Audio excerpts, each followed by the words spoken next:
తెలంగాణ రాష్ట్ర వ్యాప్తంగా మహాలక్ష్మి అనే పథకంలో భాగంగా 18 నుంచి 55 ఏళ్లు వయసు ఉన్నటువంటి మహిళలకి నెలకి 2,500 రూపాయల చొప్పున ఆర్థిక సహాయం అందిస్తామని చెప్పేసి మనకి కాంగ్రెస్ ప్రభుత్వం హామీ ఇచ్చిన విషయం మనందరికీ కూడా తెలిసిందే. అయితే ఈ యొక్క అమౌంట్ అనేది ఎప్పటి నుంచి మహిళలకు అందిస్తారు అనే విషయానికి సంబంధించి అయితే ఒక ముఖ్యమైన అప్డేట్ వచ్చింది. తెలంగాణ రాష్ట్ర వ్యాప్తంగా స్థానిక సంస్థల ఎన్నికలకు ముందే ప్రభుత్వం ఈ హామీని నెరవేర్చే అవకాశం ఉన్నట్టుగా సమాచారం వస్తుంది.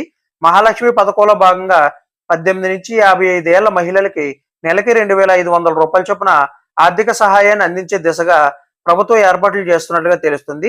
ఇప్పటికే ఉన్నతాధికారులు సెర్ప్, మెప్మా నుంచి మహిళల వివరాలు తీసుకున్నట్లుగా విశ్వసనీయ వర్గాలు తెలుపుతున్నాయి. తెల్ల రేషన్ కార్డు కలిగిన మహిళలను లబ్ధిదారులుగా ఎంపిక చేయనున్నారు.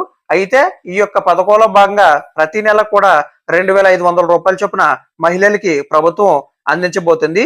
సో దీనికి సంబంధించి మనకి తొందరలోనే అఫీషియల్ గా అప్డేట్ అయితే రాబోతుంది.